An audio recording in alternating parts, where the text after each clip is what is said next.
Good afternoon, everyone, and thank you for joining this session to provide an overview of ISO's DayAhead Market. This is Christina Osborne from ISO's Stakeholder Engagement Group. I will be providing support for the meeting, and Cynthia Hinman, who is the lead client trainer from ISO's Customer Readiness team, will be presenting. Also on the speaker line from ISO's Market Policy and Performance team are Brad Cooper, James Friedrich, and Milos Bosanic, and they are available to help respond to questions. The purpose of this session is to review the components of the DayAhead Market as it exists today and provide foundational knowledge so that stakeholders can participate in the extended DayAhead Market Initiative stakeholder process. We will not be discussing policy during this session. Those conversations will take place in the initiative-related forums. The presentation is posted on both the DayAhead Market Enhancements and Extended DayAhead Market Initiative web pages. We are recording the session, and we will post the video file on those on both of those pages in the next couple of days. We are planning to stop for questions at certain points during the presentation, and I will provide instructions for how to raise your hand at that time. You may also send your questions in the chat to either myself or to all panelists, and I will read them out loud to the group, and then we'll have ISO representatives respond. So with that, I'm going to go ahead and turn the meeting over to Cynthia Hinman. Thanks, Christina. Once I get the presenting, I got the presenting rights. Let me share my screen. Just take a second to get set up here.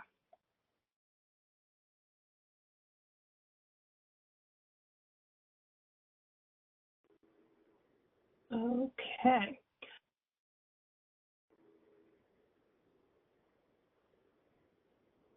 Great, we can see it, Cynthia. Okay, great. I just want to grab this one thing here. All right. Welcome, everyone. As Christina mentioned, my name is Cynthia Hinman, and I will be leading today's session. As she also mentioned, we're going to be doing an overview of our existing DayAhead Market and in preparation for the EDAM initiative going forward. So let me continue on here. Hold on. There we go. So as I just mentioned, the purpose of today's session is to cover the features of our current DayAhead Market, setting foundation for the existing DayAhead process. And I have a number of subject matter experts with me to help me out here when we get to the question phase if you have questions that I can't answer.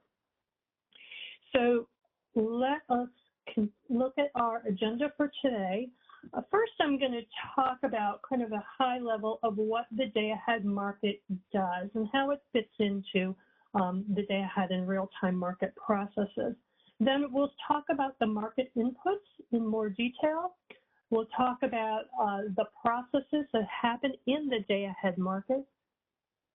From there, we're going to talk about what congestion revenue rights are, and we'll start with a discussion of locational marginal pricing to lead us into that discussion of congestion revenue rights.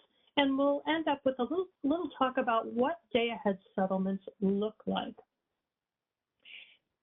So as she mentioned, I will be taking questions at the end of each section. So you can put your questions in the chat, or we will can get your questions verbally at that time.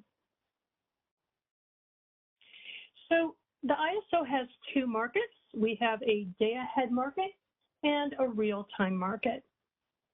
The DayAhead Market I like to think of as planning for the next day. The DayAhead Market runs the day before the trade date, and it provides the opportunity for our scheduling coordinators to submit bids for their supply or demand in that day-ahead time frame.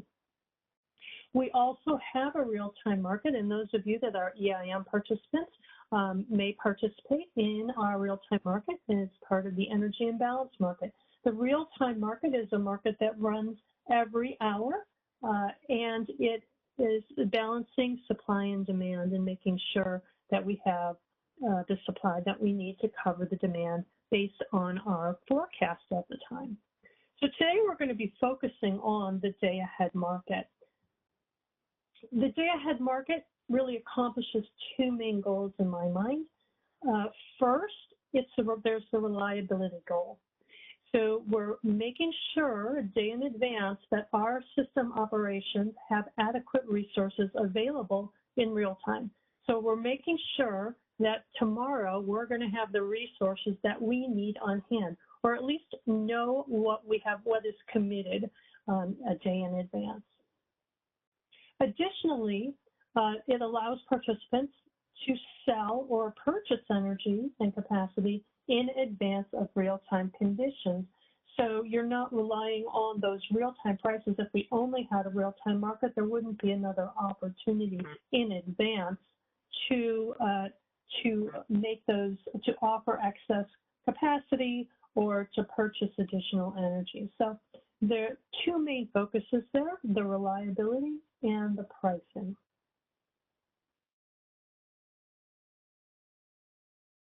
So when we think about our markets, really the ISO part of lining up supply to meet demand is just that orange piece you'll see at the top of the last two columns there. So the last column in this graphic is the ISO's real-time market that's running during the current trade day. You'll see we have the day-ahead market as well, but you'll notice that most of the capacity the supply needs are procured well in advance of the day-ahead market. The utilities use their own capacity to serve their load, and they also contract with suppliers. So all of those contracts and deals happen years ahead, months ahead, days ahead of the trading day.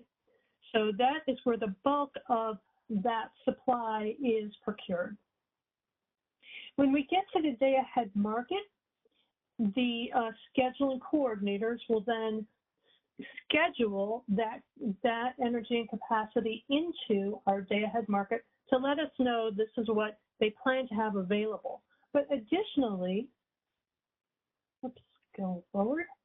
But additionally, we have our day-ahead market, which is the orange portion of that day-ahead market column, where additional supply can be offered in, and load-serving entities can procure additional capacity a day in advance or energy a day in advance as needed. The final column over there is the real-time market, and you'll see it has an arrow up and down. That's where we're actually doing our balancing energy, and we're buying energy we're incrementing supply, and we're decrementing to meet the needs of the load forecast and the load. So this is how it all fits together. So the majority of that capacity, as I mentioned earlier, is procured in advance of our day-ahead market.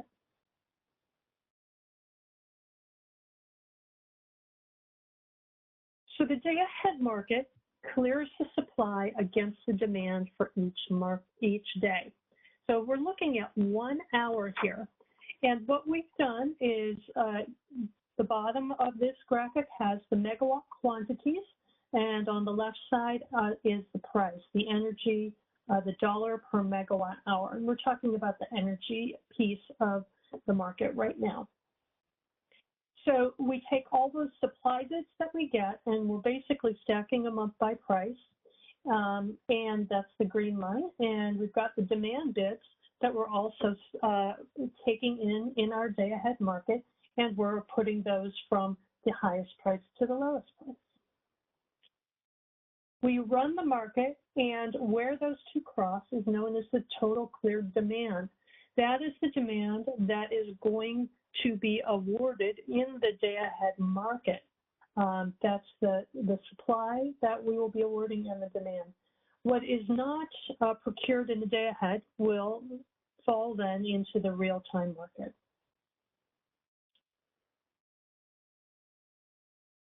So that's basically at the highest level, that's what the day-ahead market on the energy piece is doing. So I'm going to move on to our section of market. I guess before I go into the market input section, let me stop and just see if there are any just very high-level questions, keeping in mind that we're going to delve down into what goes into that market and what the different processes are. Are there any just overarching high-level questions right now? Yeah, thank you, Cindy. We do have a chat question, but just to let everybody know, if you have a verbal question, you can select the hand icon above the chat window and to raise your hand. And then if you join via audio only, you'll want to press #2 on your phone, or you are also welcome to send your questions in the chat. So let me go ahead and read the chat question while others queue up. This is from Jeff Gong. He asked, is this presentation for EDAM, DAME, or both the EDAM and DAME initiatives? So EDAM, DAME, or both. Okay. So Jeff, this presentation is for just to provide an overview of our existing DayAhead Market. It's to help you have a foundation primarily for the EDAM initiative, but certainly will help you out in understanding where we're going with DAME as well. Does that help? We're not going to be covering any of the policy going forward, the potential, policy initiatives going forward. We're just talking about what the current market has. And Jeff, let us know if you have additional questions. I don't see anyone else in the queue. Do we have any questions from the phone, Michelle? No, there are currently no questions over the phone. Okay. Terrific. Thank you. All right, let's continue on. We're going to talk about what are the inputs into the DayAhead Market. So we're also going to talk about the outputs as well. I focused on the inputs mostly, but we will also cover the outputs. So in our DayAhead Market, we have a number of pieces of data that go into our DayAhead Market optimization. Talk a little bit about them right here, but I'm going to go into some of them in a little bit more detail. So when I talk about system parameters, we're talking about our full network model. What is available on the system? What does the transmission system look like and the interties?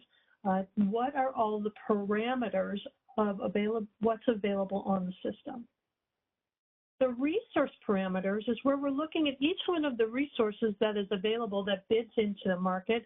What are the attributes of those resources so that we know how we could dispatch those resources or award those resources based on a number of characteristics. And those characteristics live in our master file. We'll dig into that a little bit further as well. Also, when we're running the DayAhead Market, we need to know what the outage situation looks like. Where are the transmission outages? What resources are on outage and for how many megawatts? Because, of course, we can't use those megawatts if they are on outage. Then our scheduling coordinators, they provide our outage information for resources, but they also provide us with the bid information. So we get bids from our scheduling coordinators of offering in energy and ancillary services, residual unit commitment, all of the different products that we're going to talk about. And also the load serving entities can put in bids in our DayAhead Market to purchase megawatts a day in advance. We need to know what the forecast of demand is so that we can ensure that we've procured enough megawatts in the DayAhead Market. And of course, the transmission interface limits, how much can flow over each line. We take all of this information, it goes into the DayAhead Market, but we also need to look at it in light of the requirements. So when we're looking at our ancillary services, our reserves, we need to know how much do we need based on WEC requirements, system requirements, and forecasts, things like that. Residual unit commitment, we need to make sure that we're looking at the physical supply that we have against our ISO forecast of demand to determine how much additional capacity we need to procure in the event that we're going to need that in real time. And also we need to make sure that we have enough energy to cover that demand that is going to the market. So all of those things go into our DayAhead Market. The DayAhead Market runs, as I said, the day before the trade date. The market closes at 10 o'clock, and the market runs, and the output of the market are energy and capacity schedules, or you'll also hear me call them awards. Along with that, those schedules and or awards, there's also settlements. So there are settlements that are just for the day-ahead market that are separate from your settlements for the real-time market. So we'll talk more about what that looks like. So now I'd like to focus in on some of the components of the day-ahead market, the inputs of the day-ahead market. Let's start with the master file. As I mentioned, we needed to know about the resource parameters. So what we mean by that is we have all these different types of resources in the day-ahead market, and we need to know how they perform so that we can optimize them and use them appropriately. So this is just a listing of some of the things that are in our master file. And we get this information from our scheduling coordinators about each one of their resources. As I said, this is just a sampling of some of the things that there are hundreds of little items of detail that we get about each one of the resources, including the resource ID, the name of that resource for our system, the scheduling coordinator ID. So who is the scheduling coordinator that is responsible for scheduling this resource into the ISO day-ahead market? We need to know what type of plant it is. What kind of fuel does it have? Is it gas? Is it hydro? Is it storage? What is this type of generation that that this resource provides? As I mentioned, the fuel type, the PMIN and PMAX. What is the minimum operating rate of this particular resource, and what's the PMAX? How high can it go? Greenhouse gas information, and if you're part of EIM, you're familiar with that already. What is the carbon, the information for carbon, if you will. And then the ramp rates, how fast can this resource ramp up and down, and what are the heat rates? We need the startup information. How long does it take for this resource to start up? How much does it cost to start it up? Once the resource is up, is there a minimum on time or off time? Does the resource have to stay on for a particular amount of time once it's up?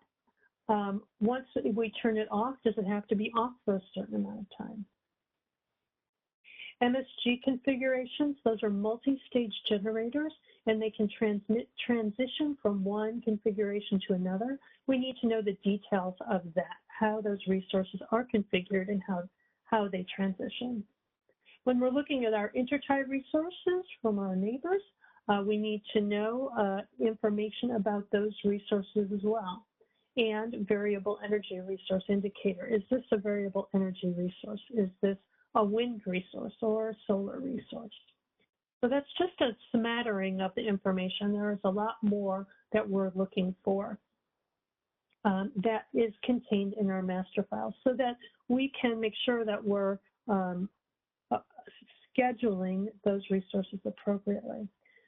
Sometimes when we get questions from our scheduling coordinators about why the resource wasn't awarded, it could be because we're following the information that we have in the master file, and maybe something there needs to be adjusted to more accurately reflect the parameters of that resource. So the master file is one input into the day-ahead market, the information from our master file. Another piece is our full network model. And the full network model, as it says, is a computer-based model that maps out the entire RC West network. So it is like a map of our network. It contains these three major types of information. The physical model information, which has the complete transmission system available. The market model, which is layered on top of that. That's more of a commercial network model. It includes commercial parameters such as constraints and attributes, and maybe some particular commercial agreements that we need to keep in mind as we're dispatching or for modeling these resources. And then there's the resource model, which actually lays out the physical generators and their locations. So taking all three of those together is a map of our network, which is the full network model, and that is, of course, used in our DayAhead Market because we need to ensure that we are aware where there's congestion and things of that nature.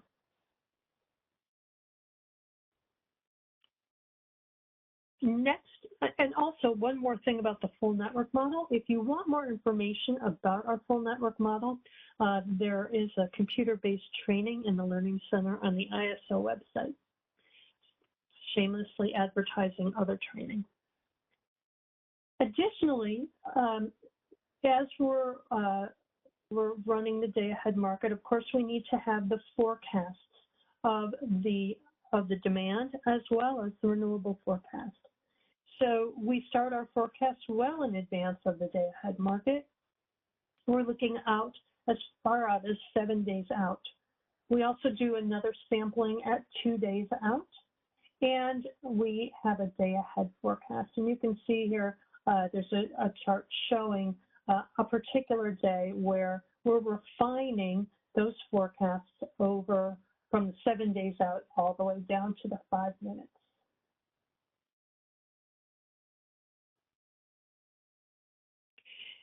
Now, another key component, of course, is the bids. So, and we get those from our scheduling coordinators, and the bids reflect what our scheduling coordinators are offering to either purchase or sell into our DayAhead Market. This slide just gives an overview of the highlights of kind of the features of the bids, but we're going to get into a little bit more detail about the bids in the following slides. So the bid features, when we're talking about physical resource bid features, that's for energy bids, they have a maximum of 10 segments. What I mean by that is we have pairs of quantities and prices that a scheduling coordinator can offer into the market. And each one of those pairs would be a segment. So for example, if a scheduling coordinator could say, I want to offer in 10 megawatts if the price is at least $10, and I'll offer in another 20 megawatts if the price is at least $30, and I'll offer in 50 more megawatts if the price is $75. So that's each one of those is a segment of a bid that a scheduling coordinator would submit. Our systems allow for a maximum of 10 segments, or you can think of them as stair steps, for each one of the bids for each hour. With regard to the DayAhead Market, the bids have to be submitted by 10 a.m. on the day prior to the trade date. So the market closes at 10 a.m., so you have to have your bids in by then. When we're looking at supply bids, they have a monotonically increasing bid curve, and demand bids have a monotonically decreasing bid curve. I'll show you what that means on the next slide, but basically, as the price rises, the megawatts rise. So that's monotonically increasing, and monotonically decreasing is in the other direction. We also have bid caps for our energy bids, and keep in mind that a bid cap is different than a price cap. We do not have price caps, but we do have an energy soft bid cap of $1,000, and we have a hard cap of $2,000. We have a bid floor of negative 150. So basically, when we're talking about the soft cap and a hard cap, there are a lot of details around this, but essentially, you can bid up to $1,000, and you can bid up to $2,000 if you provide justification. We have other training that goes into detail about how, what we mean by justifying a bid above $1,000 and where that falls in, but that's the high-level description of that. And our bid floor is negative $150 currently. So that is the physical energy bids. When we're talking about virtual bids, so we're going to talk about what convergence bidding is in just a few slides here. But we have virtual bids as well, and those are only for virtual energy.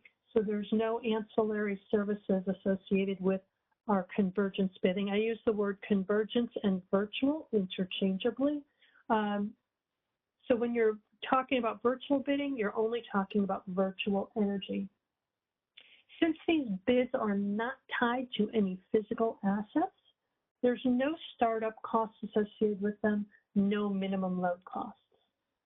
The bid curve for these particular resources or bidders, I should say, because there's not really a physical resource, they begin at 0, meaning they can't start their bid at 10 megawatts. They need to start it at 0.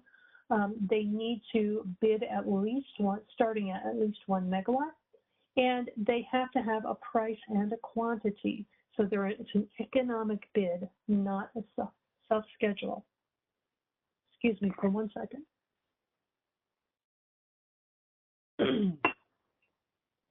All right. There's also bids for RUC and ancillary services, and most significant thing about the bid features is that they have a bid cap of $250 and a floor of 0.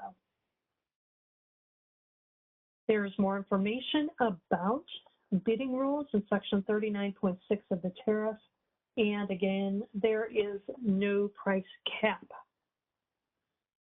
Let's take a look at supply bids and demand bids in a little bit more detail. So energy bids provide an economic signal of a participant's willingness to supply or purchase energy. So when we're talking about monotonically increasing bids, and I mentioned that it looked like a stair step, this is what we're talking about. So as the megawatts increase, that price is increasing. And that's a supply bid. So that's for generation and imports. So the higher the price, the more I'm offering to supply as a scheduling coordinator within my bid. For demand, again, the lower the price, the more I'm offering to purchase. So that is for load and exports. So those are bids. So we can think of those as economic bids. Now, there's another piece to this. There's another way to offer in the market, and those are known as self-schedules. You hear those called price takers. And the reason that is because the scheduling coordinators are submitting the quantities that they are planning to supply or purchase and there's no price associated with it. They're going to take whatever the price is. So a self-schedule could be, I plan to run my resource at 40 megawatts. I don't care what the price is. I have a contract that's paying that price. I'm going to offer that in, and as a self-schedule, letting the ISO know I plan to run that resource. So that would be a self-schedule. So let's take a look at in more detail. A supply self-schedule informs the ISO that a scheduling coordinator is willing to run its generator regardless of the price. And if you are a load-serving entity and you have a demand self-schedule, you're informing the ISO that you're willing to buy a certain quantity of supply regardless of the price. I know that I'm going to need this much, so no matter what the price is, I'm going to cover my load. So those are self-schedules. Let's see here. We're going to be taking a look at this slide quite a bit just for different reasons, this graphic.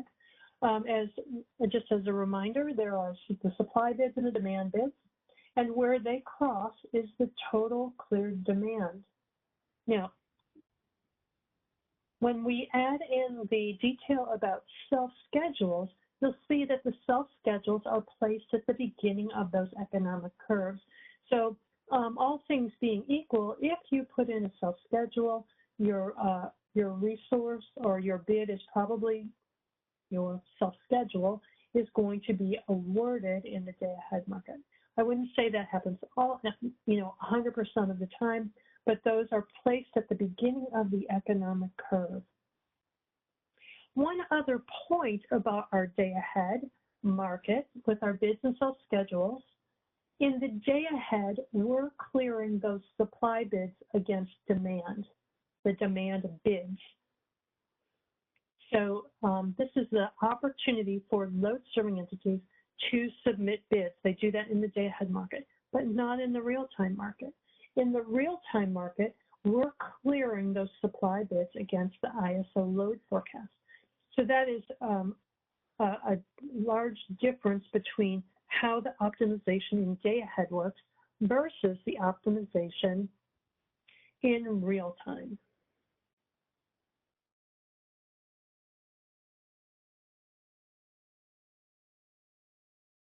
So let's look at this from the perspective of a scheduling coordinator with a resource. So here we have a resource, Unit 1, has a PMIN of 50 and a PMAX of 140. The scheduling coordinator submitted a self-schedule for 70 megawatts of energy and an economic bid for 70 megawatts of energy also. So they're offering in the 70 megawatt self-schedule, whatever the price is, and they also have an economic bid of 70 megawatts at some particular price. We don't have that identified here.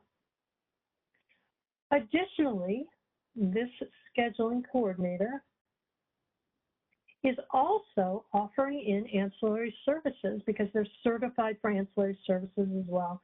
And so they're offering in 40 megawatts of spinning reserve. And they also let us know that they are self-providing 3 megawatts of ancillary services. So self-provision is a way of letting the ISO know that that ancillary services don't need to be purchased from the market. It's being self-provided. So let me step back just a minute and explain that a little bit. Each one of the load-serving entities has a requirement for certain amounts of reserves, and they can purchase them from the market or they can self-provide them. So, for instance, if a load-serving entity also has generation and they have a requirement of 50 megawatts of spin, but they are self-providing, they have enough generation or capacity available to self-provide 3 megawatts of it, they would let us know through their bid that they are self-providing it and that they're not going to purchase it from the market. So that's what self-provision is for. So the point of this slide is to show you that in that light blue are the economic bids for energy as well as spin, as well as that self-provision. So the same megawatts are being offered to the market across a variety of products, and the market is optimizing all of the bids that come in from all of the resources and determining the best way to award them. So it co-optimizes the offers for energy and ancillary services, along with those from other resources to determine the optimal solution for the entire day. So for instance, if you're not awarded in a particular hour that you think that you're in the money, it could be that the market is looking farther ahead into the future and sees that it would be better to use that energy later on or those ancillary services because it's looking over the entire 24 hours. Additionally, there are bids for RUC. I have that kind of separate because they're not optimized with all the others. We do an optimization to clear the market, and we procure ancillary services, as you'll see. And then after that's done, then we procure the RUC capacity that we need. And that's the way that we currently do it in today's market.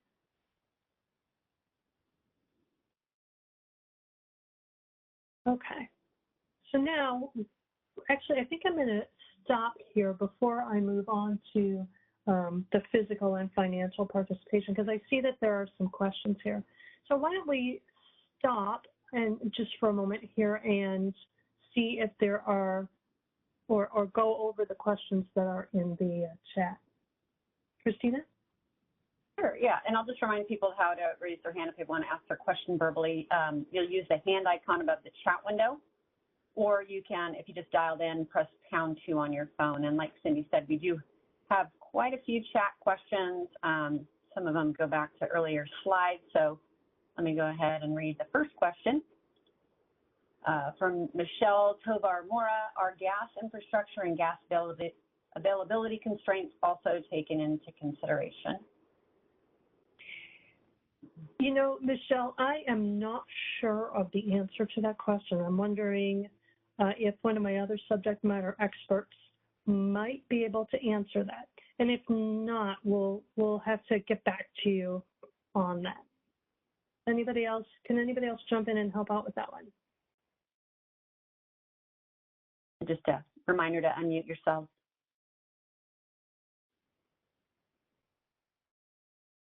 Hi, this is James with the ISO. Sorry, I was muted.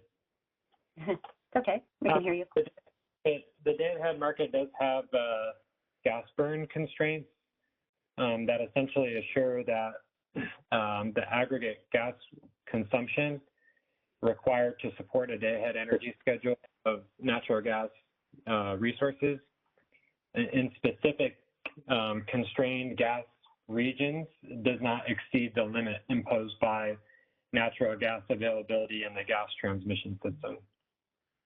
So that within constrained regions, there are gas burn constraints. Okay, thanks, James. You might want to stay on unmute. Michelle, did that answer your question? If you have additional questions, just put them in the chat. All right. Yeah, just one more comment is that currently, since our DayAhead Market is only a California thing, you know, these constrained gas areas are only within Southern California, and so we don't, you know, within today's EIM, we don't have this concept. So presumably, new constrained gas regions, if they exist, outside of the CAISO area, would need to be formed. Okay, thank you. All right. I will do the next question. We have a few here, Cindy. We have a GHG question from Kelly Schermerhorn. Hopefully I pronounced that correctly. Is this rate of emissions or costs or both? So I'm assuming you're talking about on the master file page that we were looking at, and the GHG information, I know it has costs. I am not sure if it has the rate of emissions. If anybody else does know that for sure, that would be, you can jump in. Because I know we're, go ahead. Oh, go ahead. Oh, yeah, in the master file, one of the parameters is an emissions rate, so volume of CO2 over BTUs for a gas resource. All right, thank you for that. Okay. All right, next question from Ethan Mathis. Is there detailed training about the day-ahead forecasting process? I recall from the Summer Readiness Initiative that changes were being considered after summer 2020. Ethan, we are currently working on computer-based training that covers forecasting. It should be done before the end of this year, and it will be available for you, specifically on forecasting. Great, thank you. We'll go to the next question from Maggie. If there's a bid cap but not a price cap, how could the price exceed the max bid, not including exceptional local circumstances like congestion, or is this example one of the only times that occurs? So that is the example that I think of, is that when we're talking about potentially, I mean, and this is just a kind of a simplified example. If you think of, if you're generating in Northern California I don't know if I like this example, and all the congestion is in Southern California, then the congestion component could, in fact, make the price, because when you think about your bid is an energy bid, but the price takes into account energy, congestion, and losses, so it certainly could go higher than the bids. Does that answer your question? Looks like it. Okay. All right. Another question. Oh, go ahead. Sorry. You asked me to back up to slide 17, which I did. Did you have a question about that slide? Are you talking about Ross Gomez? Yeah. Yeah. So Ross has a question, I think slide 17. So Ross, I don't see your question in the chat. You can also raise your hand if you want to ask your question verbally. We do have a question from Dan Jang just before Ross. This is about the slide titled DayAhead Bidding Activity. Does the 3 megawatts of AS self-provision indicate that the owner of Unit 1 is a load-serving entity as opposed to an independent power producer? Or is this dichotomy? Go ahead. It could, or maybe the independent power producer has an agreement with a load serving entity utility to provide that for them. Okay. Please let me know if you have any additional questions, by the way. And Ross is, he's fine. He just wanted to take a look at slide 17 for a moment. I don't have a specific question. Let's go to John Rivadeneira. Sorry about that. Is EDAM going to function like EIM, where the bid and ask price will be the same, or may the entity have separate sales and purchase prices? I'm going to hand this over to James or Milos. Milos, yeah. Yeah, this is James. I'm not sure. The terminology doesn't click for me. I'm not sure about those terms. Maybe there's another way of asking the question, unless Milos knows. This is Milos. No, yeah, it would be good to rephrase it. John, I don't know if you're comfortable raising your hand. We can get some more clarity on your question.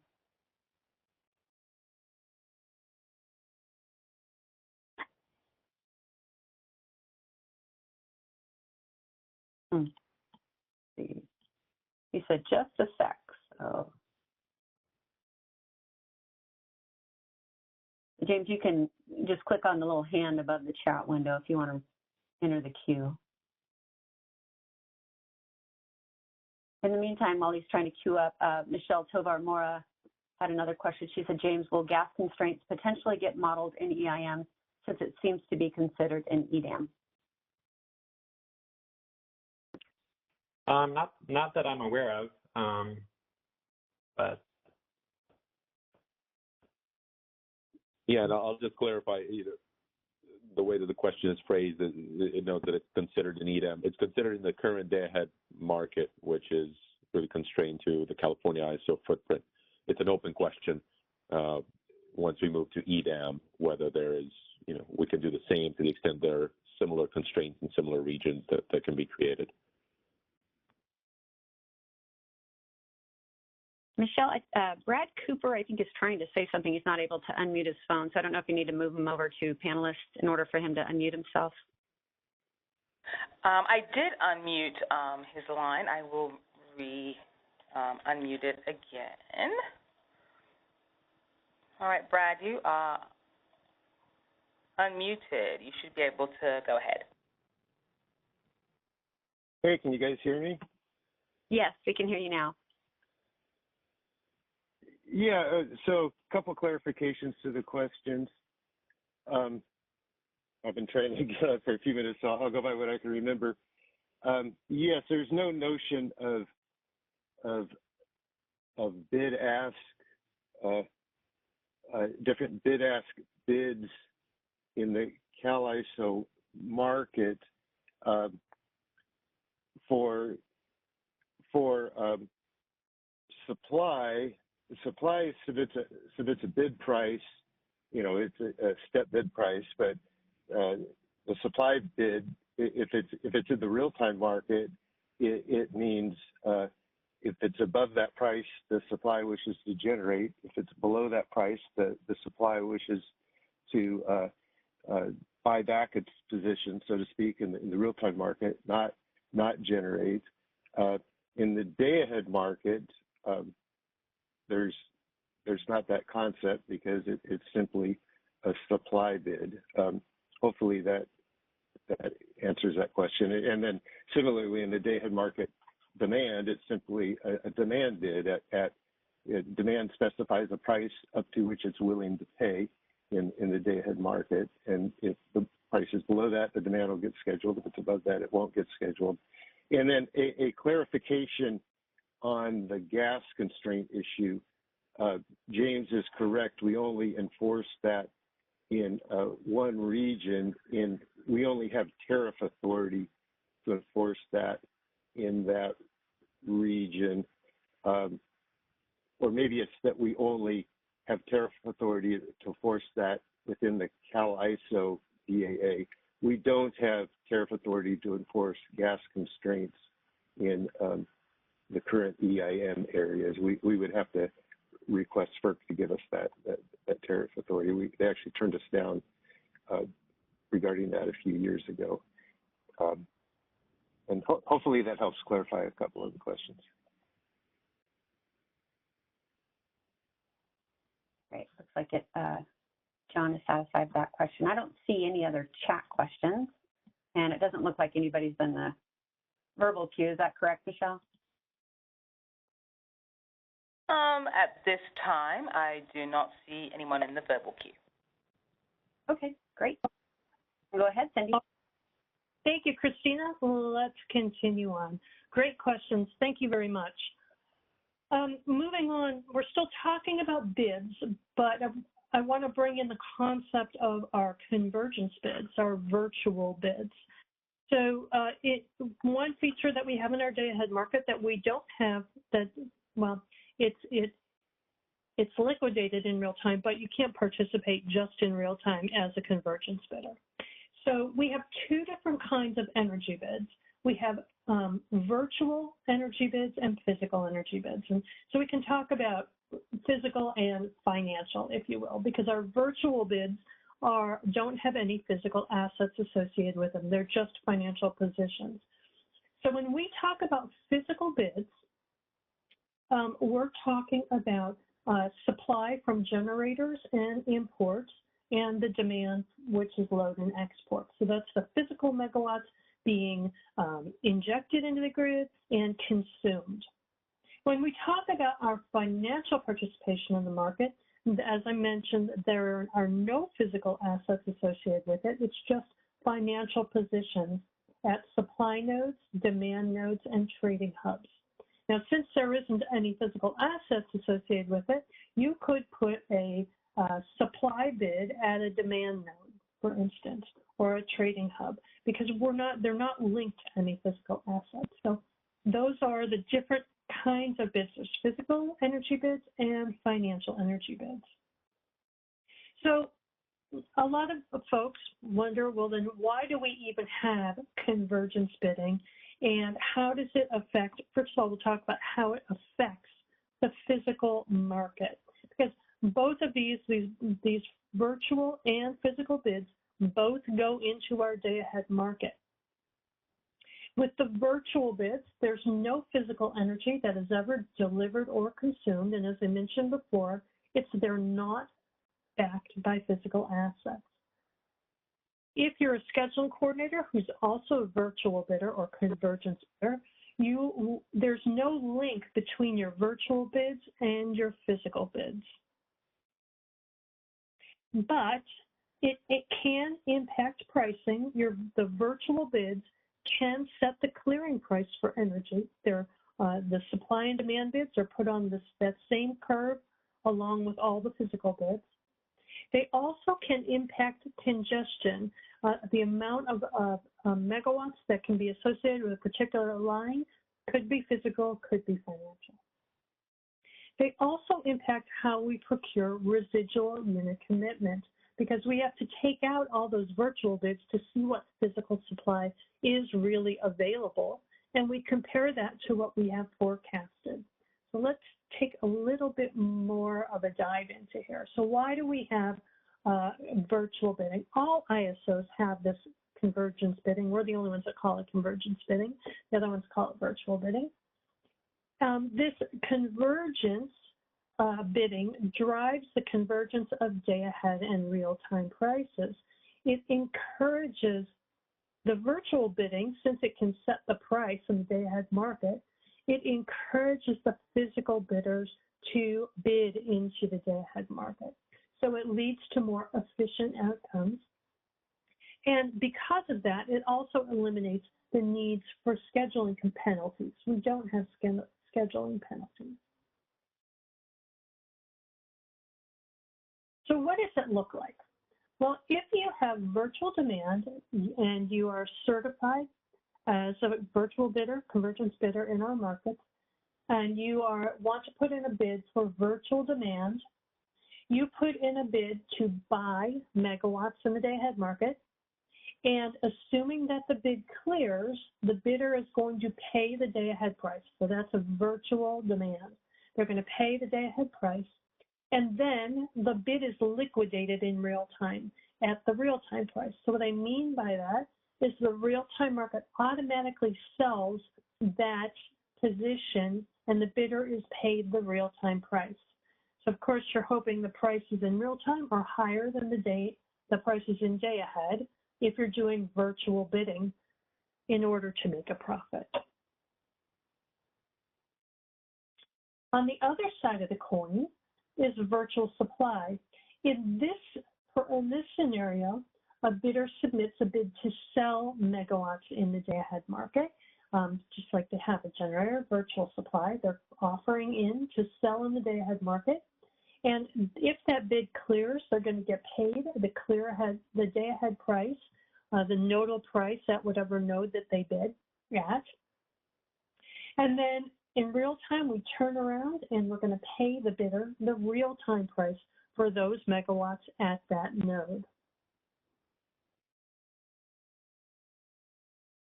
So that's how virtual supply and virtual demand works. So why does this exist and what are the benefits? From the market perspective, it increases market liquidity. We have more bids, and as I mentioned, it also encourages more bids in our day-ahead market from physical suppliers. It lowers the costs and improves the grid operations due to more efficient day-ahead commitment, because we're getting more of those physical bids in the day-ahead market. We have more efficient day-ahead outcomes. And it converges prices. It minimizes the difference between the day-ahead and 15-minute prices. And it incentivizes load to participate in the day-ahead market, as I mentioned before. From the participants' perspective, those that are certified to provide virtual bids, it mitigates the risk of an outage that happens after the day-ahead market closes. So let's say you also have physical supply along with your virtual supply. You can put in bids that can hedge against the potential risk of outage. If you have virtual bids and load, you can also hedge against the exposure to 15-minute market pricing. And if you are just a virtual bidder with no physical assets, you can try and make a profit. You can earn revenues or risk losses for the difference between that day-ahead and 15-minute price. Now, not anybody can be a virtual bidder, and they can't just bid anything that they want. We're doing a dynamic credit check for every single one of their bids. We're ensuring that they have the credit to bid the amount that they are bidding. So we're looking at the aggregate credit limit, and we're subtracting out the estimated aggregated liability to ensure that people are staying within their means. So back at the end of the section about market inputs, I'm going to stop once again and see if there are any questions, probably related to virtual bidding or anything else that we've talked to at this time. So we're going to move on to the market processes after we get through our questions. So any questions? Okay, I don't see any in the chat. If you want to ask a verbal question, you want to select the hand icon above the chat window or press #2 if you dialed into the meeting. And then I'll just see if any chat questions come through.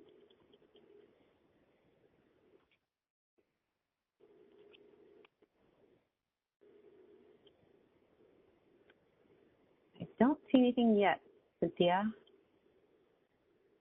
Okay, well, I can just continue on, and if you think of anything, you certainly can ask it later. So the next thing that we're going to talk about are the market processes. So we've taken all those inputs, and now we're going to run the day-ahead market. So this is a slide that we use kind of to set the stage for what happens in our markets. And up at the top here, you can see there's the day-ahead market. Our scheduling coordinators can submit bids and self-schedules up to 7 days in advance of the trade date. They put in their bids, and then at 10 o'clock on the day before the trade date, the market closes and the day-ahead market process begins. So at 10 o'clock today, 10 o'clock this morning, Pacific prevailing time, the day-ahead market closed, and we ran the day-ahead market processes for the trade date of tomorrow. So we're going to focus in this section on the day-ahead market processes in the blue boxes there. So the process begins, we run the market, we clear the market, and then we publish the results around 1300 or 1 o'clock. This triggers the opening of the real-time market, and the real-time market runs every hour with the bids and base schedules, and each hour there are real-time market processes. There are also settlements associated with the real-time market, but there's separate settlements associated with the day-ahead market. So we're going to focus on that day-ahead market process now. As I mentioned on the previous slide, at 10 a.m., the day before the trade date, the market closes. We have all the bids and self-schedules that were offered in. The first thing we're going to do is run market power mitigation. We're going to ensure that none of the resources have the potential for market power, and if we do, we're going to go through this mitigation process, which I'll tell you about. And then we run the integrated forward market. You hear it called the IFM.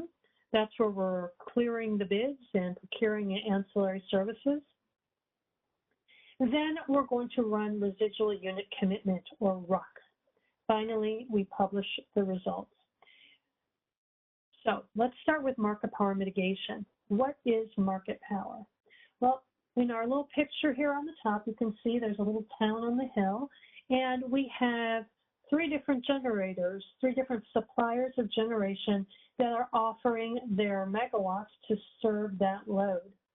Because there's 3 of them, they are competing on that line to provide that energy. So it keeps the prices at a level that at a good level for the load serving entities, because there's competition. So competition among suppliers to serve load, that is a good thing. If there was only one generator, then that generator or supplier, that supplier could charge whatever they wanted to serve the load, right? Because there's no other option. So there's no competition. That is market power. So that's what we're talking about when we're talking about market power. So each hour, the ISO tests all the bids that come in, or we run the day-ahead market. We test the bids for market power, and if a supplier potentially has market power, their bids will be mitigated. So we ensure that resources can't exercise market power by nature of where they reside. And we run the market power mitigation. It's like running the market, but it's just like a test run of the market. Nothing is scheduled or dispatched as a result of the process. We're just checking to see if any of the resources or any of the suppliers potentially have market power. And it could result in mitigated bids based on predetermined calculations. Well, what do I mean by that? Well, if we do determine that there is market power, then we would replace the bid of that particular resource with the higher of what's called their default energy bid, or DEB, you hear that acronym, or the competitive LMP. So we replace it with the higher of their DEB or the competitive LMP. And this is for our generating resources and participating loads. That's who we're testing this on. And we have 4 different methodologies for determining what that default energy bid would be. And you can see those here. There's tariff sections for that. I believe there also might be a 5th option that is either coming on board soon, and it's just for a very specific situation. So anyway, but generally, these are the 4 options, and we work with the scheduling coordinators to ensure that to determine which option they want to use, and then we rank them. The scheduling coordinator ranks them according to how they want them to be used. So that's market power mitigation. The second step in the day-ahead market is the integrated forward market. It's going to clear the bid-in supply against the bid-in demand. That is your physical and virtual supply. And what the results are the day-ahead schedules and virtual awards. We also procure the ancillary services that we need in the integrated forward market. It says we procure 100% of the ancillary services. We procure 100% of the ancillary services according to the requirements that we have in the day ahead. When real time comes around, we may, in fact, need to procure additional ancillary services, but we procure 100% of what we know that we need in the day ahead market. And finally, we're going to commit those resources. So let's look at the first one. Back to this graphic again, what clears in the integrated forward market? We have our supply bids and our demand bids. We're going to clear the amount of demand bids and supply bids where those two cross, and we come up with the market clearing price for energy.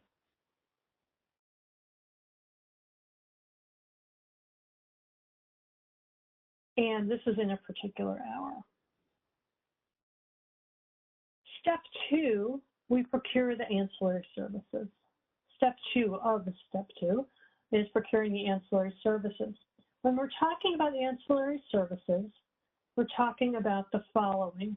We're talking about our regulation market. That's regulation up and regulation down. And that is a constant adjustment to be following the frequency and maintaining the balance between supply and demand. The ISO is controlling these resources through what we call AGC, Automatic Generation Control. The other ancillary services that we have are operating reserves, which include spinning reserve and non-spinning reserve. And that's supply that is either synchronized to the grid in the case of spinning reserve or not synchronized to the grid, but it can provide energy within 10 minutes. Our scheduling coordinators that provide ancillary services have their resources certified and tested to ensure that they are available to provide that. All right, and then we have certain targets provided and for our ancillary services. So the regulatory requirements that we have that ensure we have adequate ancillary services in the ISO balancing authority area. We procure regulating reserves, that's the regulation up and regulation down, based on procurement targets set by the ISO to meet WEC standards, and contingency reserves based on procurement targets set by WEC. We also procure residual unit commitment, and we're going to talk a little bit more about this based on the forecasted demand. I see that there was a question about how day-ahead ancillary service demand is calculated. So Maybe this slide answers your question. If not, we can get to that later.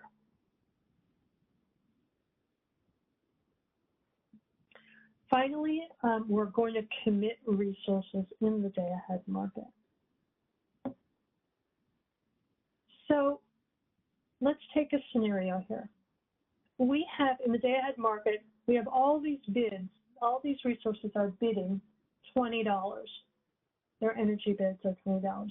How does the market determine which resource to commit? So the bids are not only the energy bids. We have what's called a three-part bid. So all of these resources bid in $20, but there's also the impact of their startup costs and their minimum load costs. So we take all three of those things into account when we're determining which resources that we want to commit.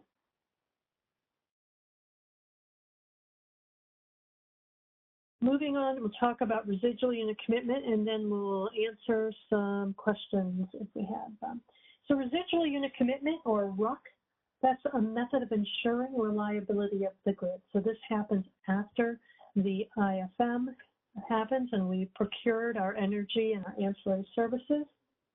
And we're ensuring that we have enough capacity procured in the day-ahead supply in case we need it in real time.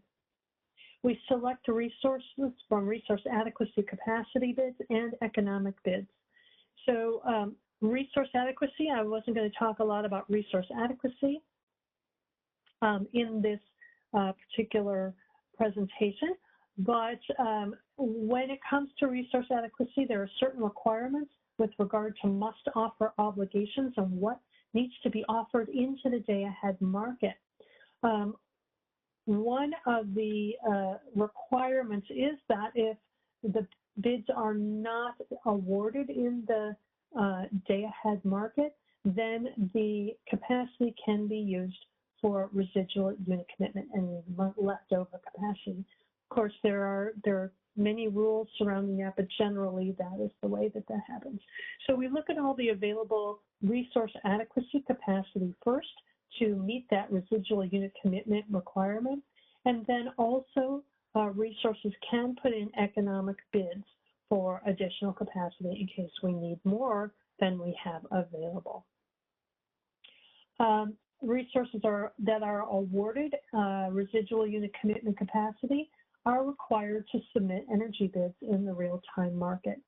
I will also say that if you are awarded ancillary service capacity in the day-ahead market, spin and non-spin, you also must submit an energy bid in the real-time market in case we need to convert that capacity to energy.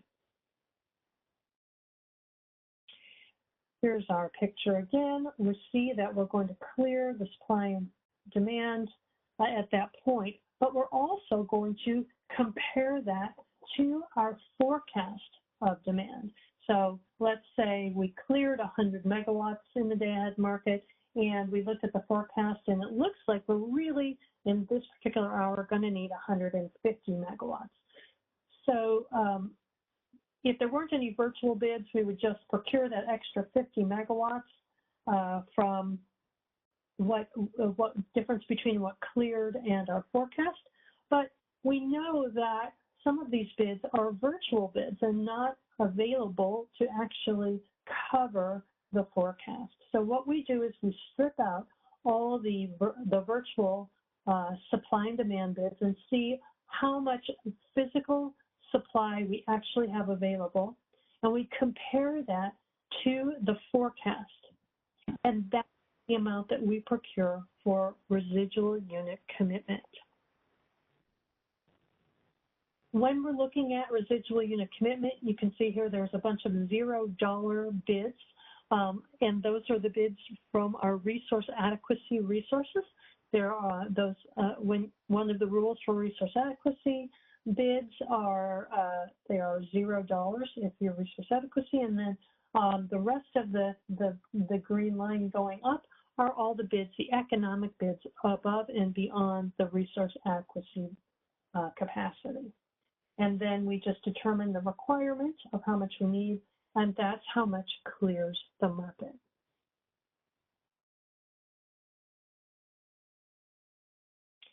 So the RUC optimization does consider transmission constraints as well. One other feature of a residual unit commitment is that we're looking out further than the next trade date. We have some resources that are considered extremely long start resources, and it takes them more than 18 hours to start up. So we need to let them know well in advance if we're starting those resources up, and we use residual unit commitment to do that. Additionally, there's some contractual intertie resources that have to receive these commitment instructions by 600 hours 1 day ahead. So they are also considered in the extremely long start commitment process of RUC. With these commitments, they're generated by RUC, or the operators will contact the scheduling coordinators. I think that I'm going to stop here because I see that there's some questions going before I move on to the next section. So, Christina? Yeah, no problem. And again, if you want to raise your hand, you can do that as well. So let me go ahead. There's a couple of chat questions. I know you addressed some of them, Cindy, but let me go up here. We did receive one from Brady Klein asking how RA resources with must-offer obligations participate in the day-ahead and real-time market. Is the process the same for the scheduling coordinator as described throughout this section? So I'm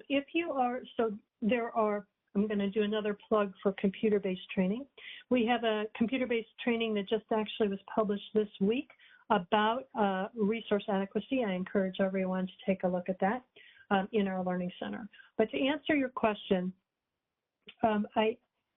resource adequacy resources do have certain rules associated with bidding in the day-ahead market, and they have a must-offer obligation where they must offer in their capacity as bids or self-schedules, depending on which type of capacity. Again, there's lots of rules associated with that. So the obligation is to offer in, and then if those bids are not awarded, then that capacity is then used for residual unit commitment. And then if that capacity is not used for residual unit commitment, also needs to bid into the real-time market. So there is this ongoing obligation if you have an RA contract for those particular hours, for those particular days. I don't know I think, James, did you want to add something to that? This is James. The only thing I would add is that to the extent that a resource adequacy resource failed to fulfill its bidding obligations in either IFM or REC or the real-time market, the CAISO software will insert bids on their behalf. Yeah, thank you. Hopefully that answered your question. Yeah, let us know if you have a follow-up. And then Werner Bloomer, are startup costs added to the clearing price if resource is chosen? Are startup costs added to the clearing price? So when you're putting your bid in, the market clears based on the bids that are submitted.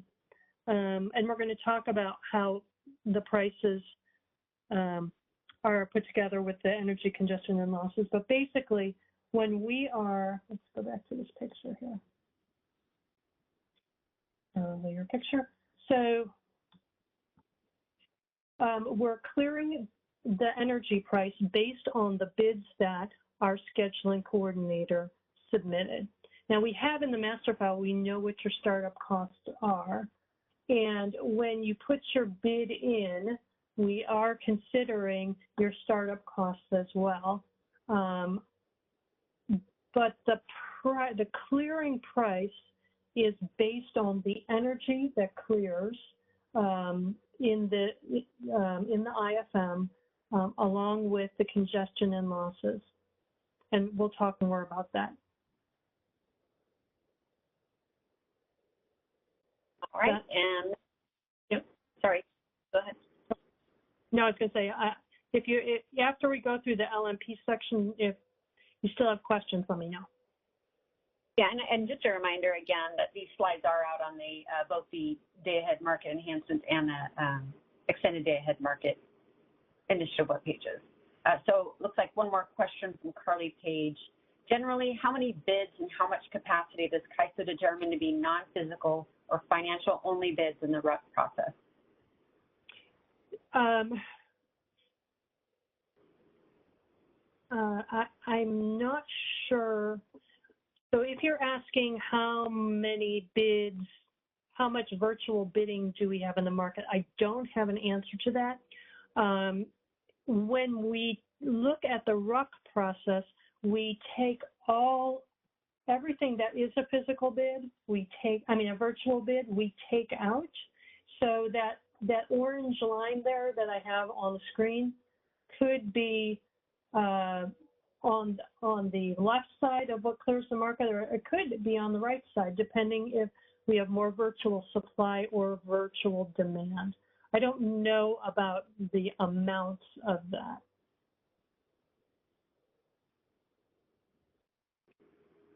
I don't see any follow-up questions, so hopefully that answered your question, Carly. That is all we have for chat questions. Michelle, do we have anybody in the queue? Nope, there are currently no, but there's no one in the verbal queue. Okay. All right. One moment. All right. So now we're going to talk just a little bit about moving from the day-ahead market to real-time. What happens? So how does my day-ahead award affect my real-time position? So the day-ahead market is basically a financial position only, right? We're still a day in advance. We're still in advance of actually producing that energy or making that capacity available. So basically, you're really just taking a financial position. However, we're assuming that whatever your day-ahead award is what you're going to be providing as a supplier in the real-time market, unless a couple things occur. So scheduling coordinators are expected to deliver on their day-ahead awards in real time, unless they put a different bid in real time that affects their day-ahead award. So if a scheduling coordinator gets an award for 100 megawatts, providing 100 megawatts of supply in hour 10, and they don't do anything, the next day they're going to either get a startup instruction or they're going to be running at 100 megawatts on hour 10. Forgot what I said there. However, the scheduling coordinator could also put a bid in real time to buy some of that back, offer additional capacity and things like that. But as far as your energy goes, if you are awarded in day-ahead, at the starting point is that we're expecting that to be your position in real time, unless something else happens. Now, in ancillary services, resources with awards for ancillary services need to submit energy bids in the real-time market. So if you're awarded 10 megawatts of spin in the day-ahead market, you're going to need to have at least a 10 megawatt energy bid in the real-time market. Nuances for regulation. So regulation down, if you're awarded regulation down, you have to submit a self-schedule in real time to make sure that the resource is at the top of the regulation range so that we can then bring you down from that. Regulation up, you need to submit a self-schedule or an economic bid for energy. With RUC, as I mentioned, if you have a RUC award in day-ahead, again, we're looking for an economic energy bid to cover the awarded megawatts. And resource adequacy must obligation the resource adequacy must offer obligation, we talked a little bit about this already, is for day ahead and real time. So we just stopped for questions, but it looks like, no, we didn't really have any additional questions. So I'm going to move on with the next section. And we're going to talk about LMPs and congestion revenue rights. And then I'll stop again for questions before we move on. So for those of you that are familiar with our ISO Today app, you have seen pictures like this before. So we're going to talk about LMPs before we move into our congestion revenue rights discussion. Now, in the day-ahead market, the LMP is made up of 3 components: energy, congestion, and losses. When we're talking about real-time and the energy imbalance market, we're also taking into consideration greenhouse gas. But currently, in our existing day-ahead market, that is not part of the LMP. So we're going to talk about energy, the energy component of the LMP. We're going to talk about the loss component. Then we're going to talk about the congestion component. And then that'll lead us into our discussion about congestion revenue rights. So first off, the energy component. I think this might be the last time you see this slide, but the total cleared demand also is the way that we identify the market clearing price for energy. So this is just one component of the overall price a supplier is going to get paid. That's the energy piece. And that price is the same throughout the entire balancing authority for price for energy.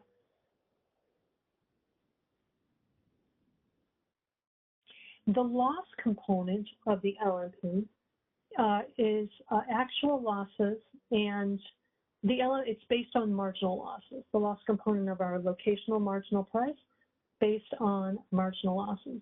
Our little graphic at the top here, if you inject 150 megawatts into the grid, something less than that will be withdrawn on the other side, and that difference is what is known as losses.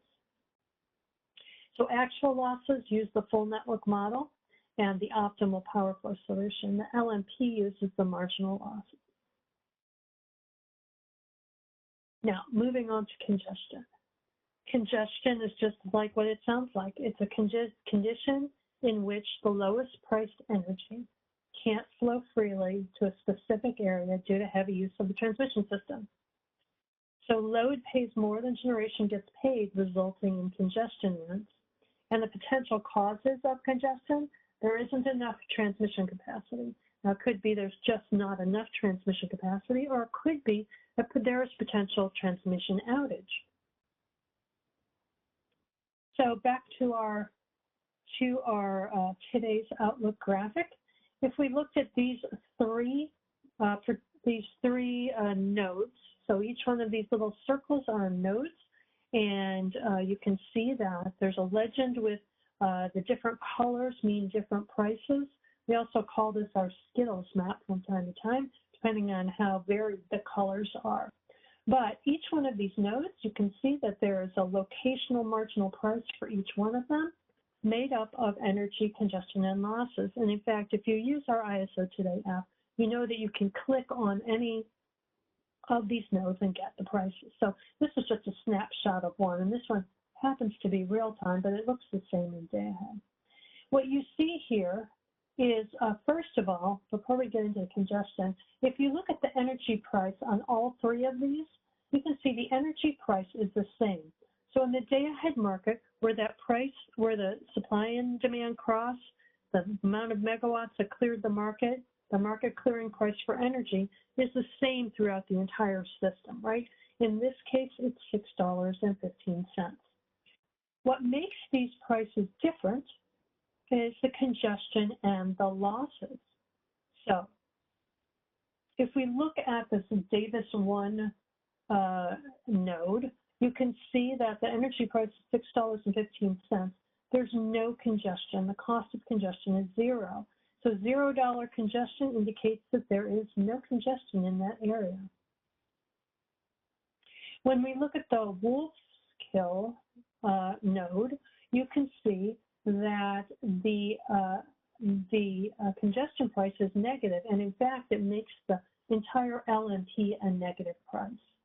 The negative number for congestion indicates that the node is congested, and it's discouraging flow in that area.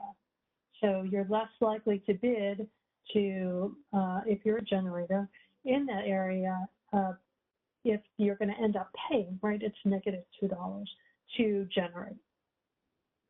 On the other hand, if there is a positive number, it's boosting up that locational marginal price. So positive numbers for congestion indicates increasing flow in the area, alleviating system congestion. We also do this for the interties. So at all of our scheduling points, we also have energy congestion and loss components. There is an LMP at all of our nodes. I saw that there was a question about that.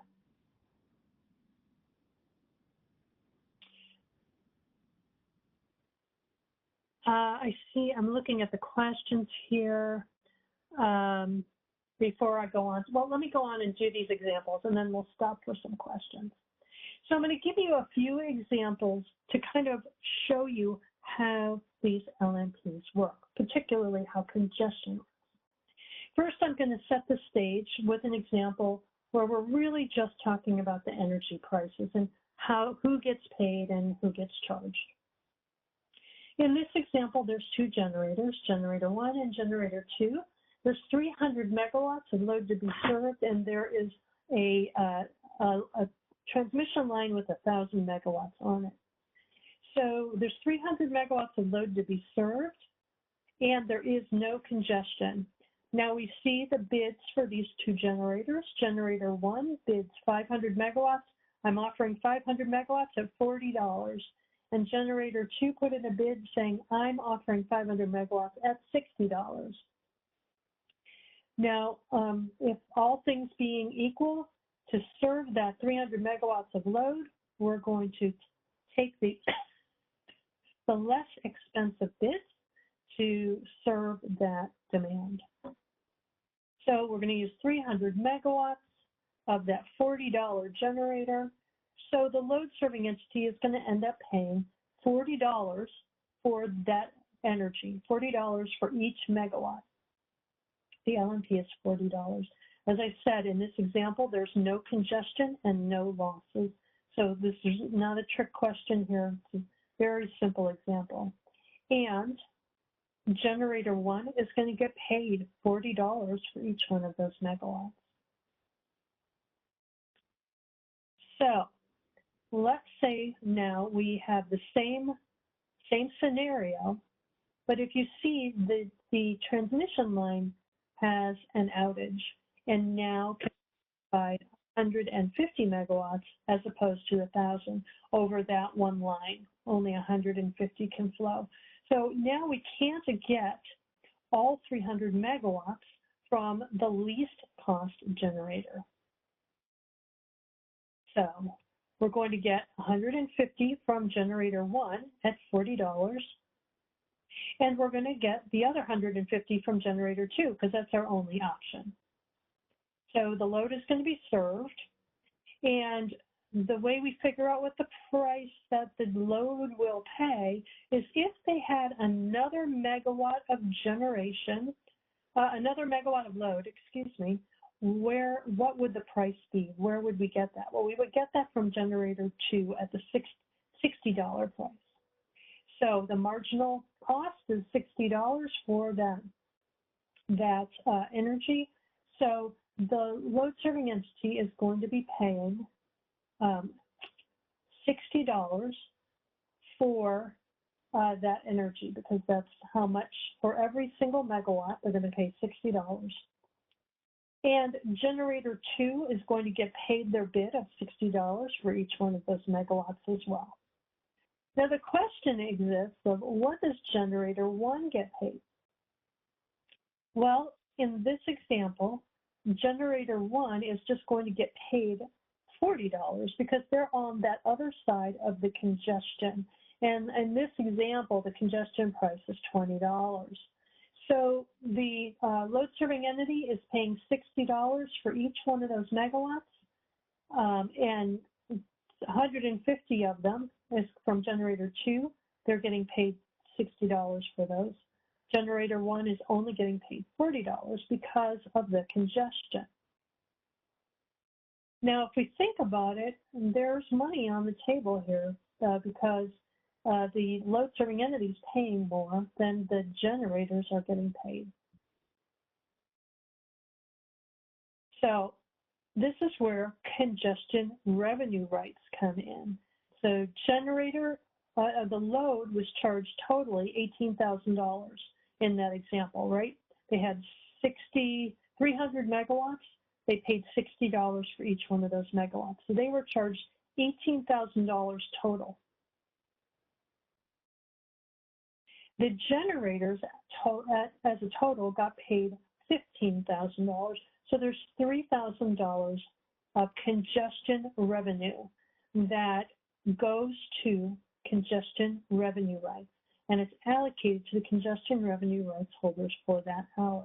Now, again, this is a very simplified example, but it explains the concept of the congestion revenue and why you would want, particularly why that load serving entity would want to have a CRR, congestion revenue right, on that line to offset their congestion costs.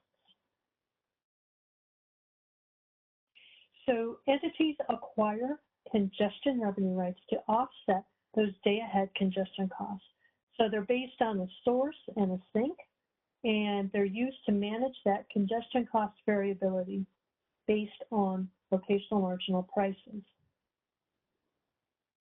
It offsets the congestion costs based on the entity's congestion exposure, and it's available through an allocation and an auction process. So we do allocate CRRs to certain entities, and I believe the next slide explains that.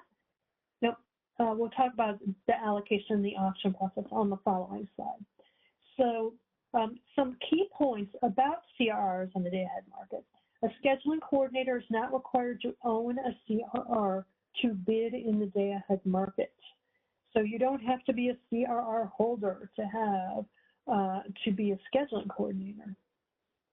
Also, if you're a CRR holder, you're not necessarily a scheduling coordinator bidding into the day-ahead market either. It's not a requirement.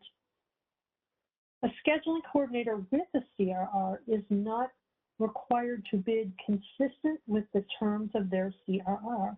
So they don't necessarily have to bid the source sink CRR that they have, that they own, but they can. An awarded day-ahead bid is settled at the LMP, which is the locational marginal price. So if you put in a bid in the day-ahead market, you're awarded the LMP, just as we talked about earlier. CRR is settled at the marginal cost of congestion, just that congestion component of that LMP. And as I mentioned, there's two ways to get CRRs. There's an allocation and an auction.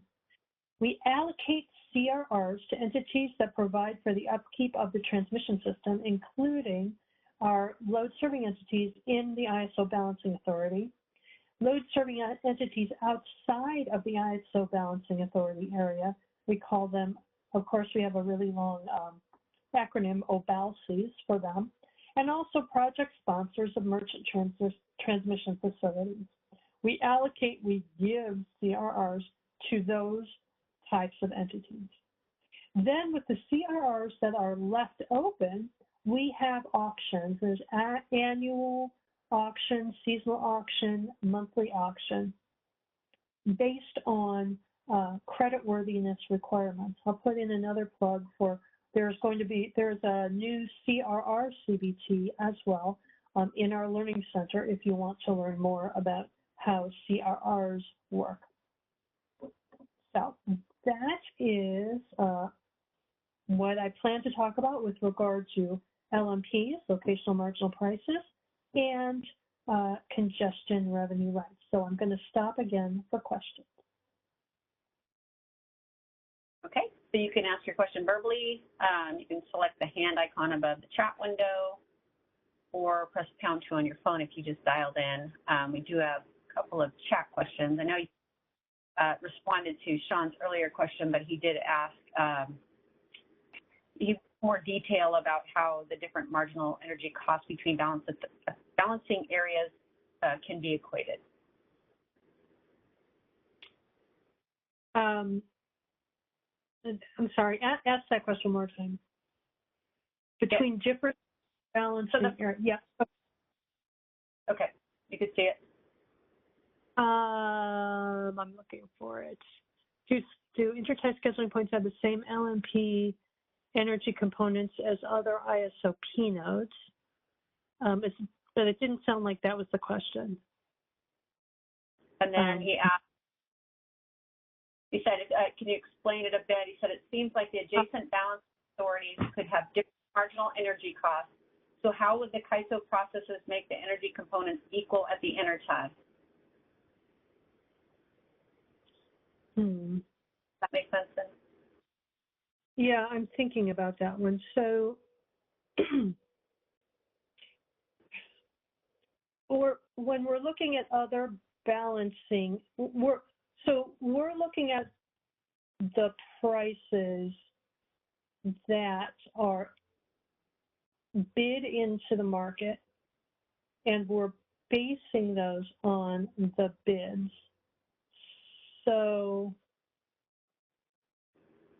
I'm not sure how to answer what the marginal costs in other balancing authorities are. So if you're an import and you're in another balancing authority, you're still putting in your bid for energy at what you want to bid. So we're taking that into account, and we're not really looking at the marginal costs of other balancing authorities. I don't know if maybe one of my colleagues might be able to answer that better.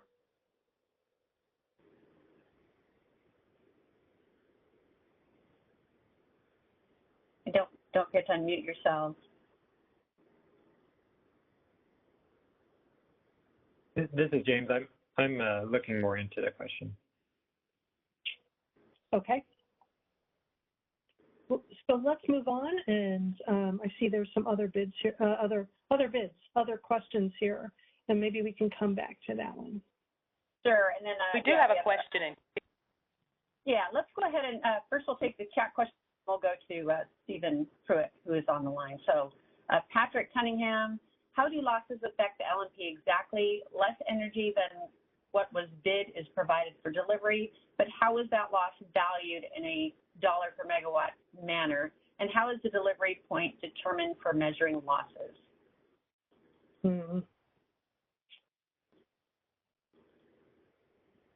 So the answer to the first question, how do losses affect the LMP exactly? So we look at the marginal losses, and they could increase or decrease the LMP depending on what the losses are. That's probably not what you're looking for. Less energy than what was bid is provided for delivery. But how is that loss valued in dollar per megawatt hour manner? And how is the delivery point determined for measuring losses?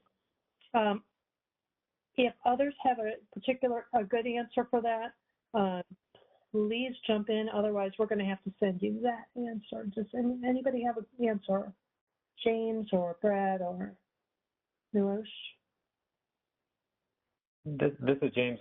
I don't have an answer to the second question, as that's a little too technical for me, but essentially the market optimization is calculating a marginal loss penalty based on some sort of engineering calculation of the quantity of loss on a specific line, which is in part determined by the amount of flow over the line. And so there's you could think of it as sort of a penalty factor that you can multiply by to get the flow adjusted for the losses. And then what essentially happens is that the optimization sort of iterates iterates over itself, adjusting these line losses, and comes to some sort of linearized solution, which is also too technical for me. But we can point out. I can help by sending you in the chat some technical documents that can explain better how that works. That'd be great. Thanks, Jane. Yeah, let's go ahead and go to Stephen Pruitt's question, and then we can go back to the chat questions. All right. Stephen, your line is unmuted. You may go ahead. All right, thank you. I think it was the second example with congestion where there was 150 megawatts coming from the first generator. Yeah, right there. So instead of, so for the LSE that ended up paying 60 because of the, well, okay, so that's the LMP at that node, right? Yes. What was the difference? Why didn't it just get $60, pay 60 for all 300 megawatts instead of incurring a congestion along that from node 1 where there was a transfer limit? So the load serving entity did pay 60 for all 300, each of the 300 megawatts. The generator 1 got paid less than 60. One thing about this example is the congestion is negative 20, which comes right exactly back to where it was bid. But the congestion could have been a different number. It could have been negative $10. Just depends on what the value of the congestion was on the system, which is a bigger question than this. But the point of this is that generator 1, because it's on that further side of that congested line, is going to get paid something less than the full LMP because they have a negative dollar congestion component. So they're only going to get paid 40. They're not going to get paid the full 60 because the line was congested. But to the load serving entity, it's paying the same thing, right? So whoever's operating the grid gets paid the $60, but instead of giving it to generator 2, they take it and use it for something else. So generator got paid $6,000 because they had 150 megawatts at $40 was awarded to them in the DayAhead market.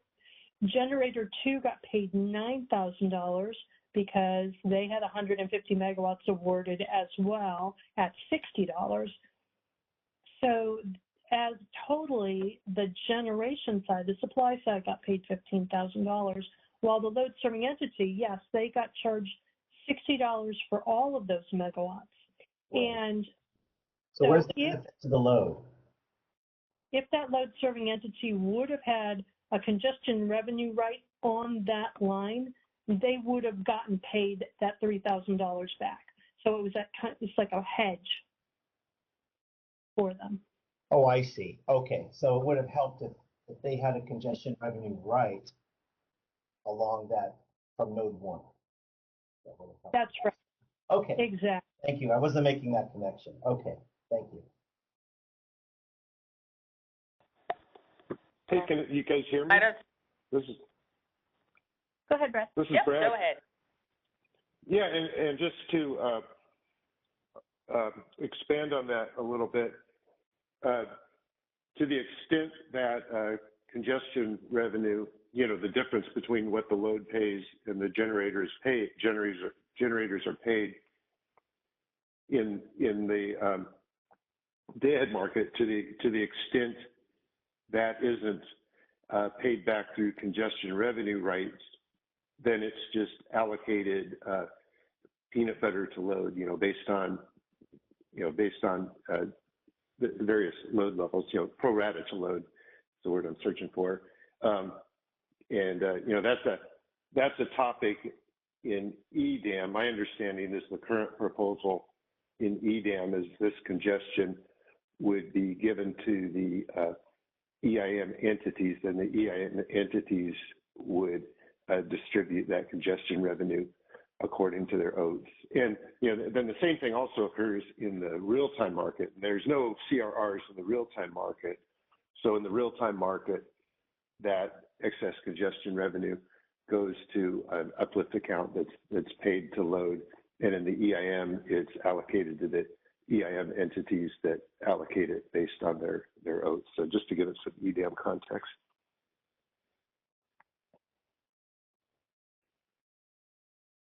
Thanks, Brad. All right, I do see another chat question. I'll go ahead and read that off. Let's see, hold on one second.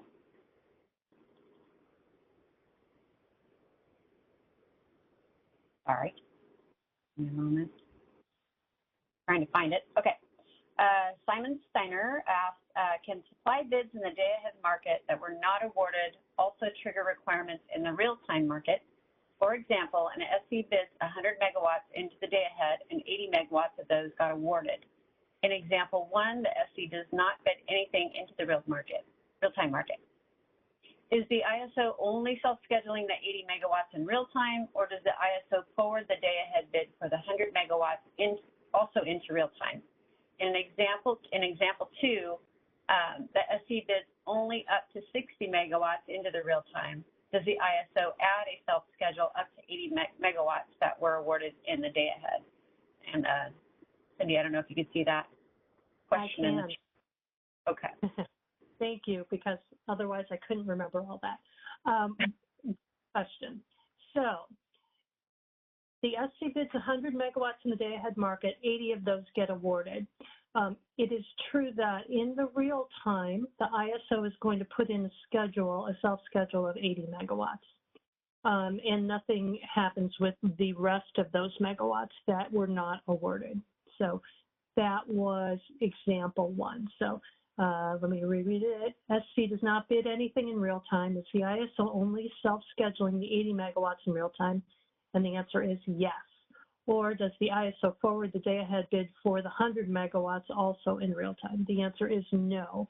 The real time is separate and apart from the day-ahead. So it's just going to put that self-schedule of 80 megawatts that was awarded from the day-ahead in the real-time market.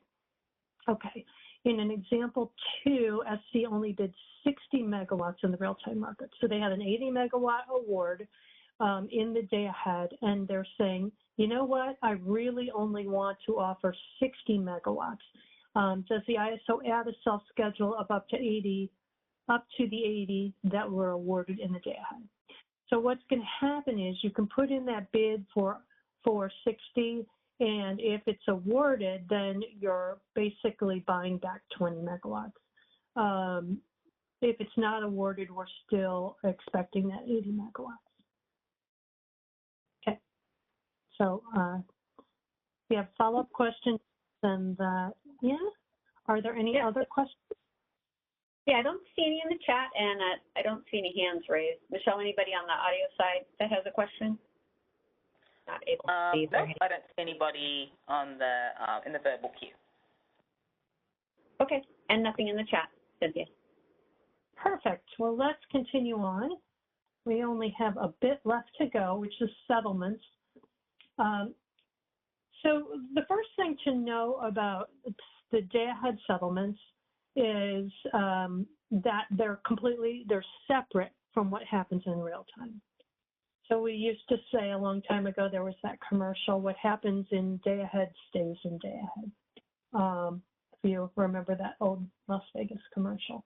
Anyway, what I mean by that is what is settled in the day ahead market, physical energy and virtual energy. So in the day ahead market, let's say you cleared 100 megawatts, you were awarded 100 megawatts of energy in the day ahead market. You're going to get paid for that 100 megawatts of energy at the day-ahead price. It doesn't matter at this point whether you actually provide that 100 megawatts or run that resource in real time. You're going to get paid the 100 megawatts that you were awarded in DayAhead at the DayAhead LMP. However, you will, if you don't run your resource in real time, and we're expecting it, if we look at the meter and you were awarded 100 megawatts and you didn't provide that, and we look at the meter and it said 0, then you have what's called uninstructed imbalanced energy. You're going to get charged for that at the real-time price. So we don't take away your day-ahead settlement, but you will get an additional real-time settlement that will probably take back some of that award that you were settled for in day-ahead. With virtual energy, you are awarded your supplier demand awards that settled for your supplier demand awards, depending on what they are. There will also be a real-time settlement for those virtual awards, and then you can determine if you actually made a profit or a loss. We also have settlements for all 4 of the ancillary services for regulation or operating reserves, contingency reserve awards. There are settlements associated with that capacity that you have. And then again, in real time, we're going to look to see if you are actually available to have that capacity awarded. And we have things called no pay and so forth, where you could get some of that taken back depending on how you perform in real time. Residual unit commitment, if you are awarded that in DayAhead and there is a price, then you would get awarded your DayAhead award at that RUC price. We also have bid cost recovery.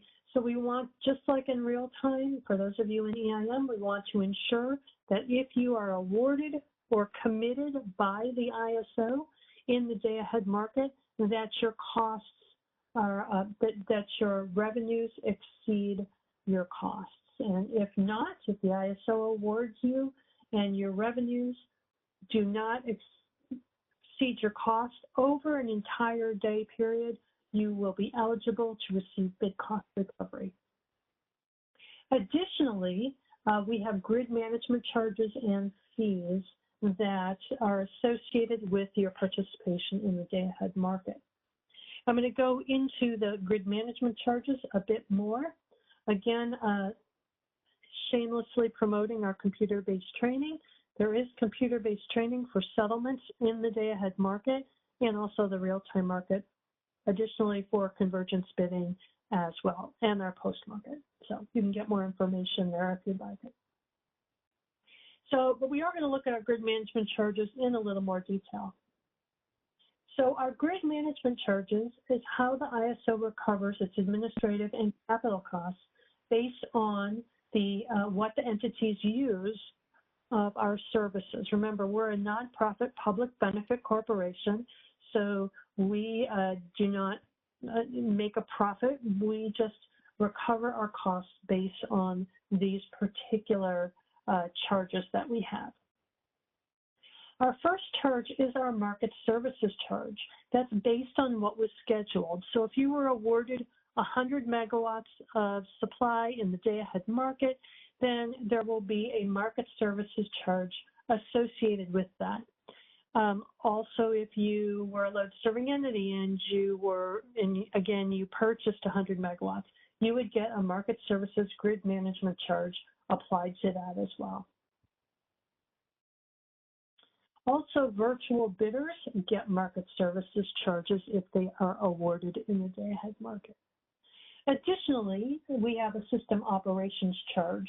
The system operations charge covers what flowed on the grid or what was consumed. So load serving entities will see that charge if they are awarded in the DayAhead, and so will generators and imports and exports. Virtual bidders will not get this particular grid management charge because there's no megawatts flowing on the grid based on their awards. Then if you're participating in the CRR auction or allocation, there is a charge associated with CRR services. Finally, there is, and this is not in the DayAhead, but it's part of the slide, there is a grid management charge for EIM participation. The EIM charge covers market services and system operations, but it's in a separate charge code because it doesn't take into account the DayAhead market. So we combine the market services and system operations charges in one EIM grid management charge. I think we're currently going through a stakeholder process where we're evaluating those charges. We do that every 6 months, I want to say, go through a process for determining if we're going to increase or decrease those charges. In addition to our grid management charges, we have some fees that we apply. If you'll remember back when we were talking about bidding, I was mentioning that you could have your bid could have up to 10 segments. Each one of the segments of a bid has a half-a-cent charge, a fee applied to it. And that covers both physical bids and virtual bids. Additionally, there is an SCID fee. That's a $1,000 charge that a scheduling coordinator gets monthly for being a scheduling coordinator and participating in our markets.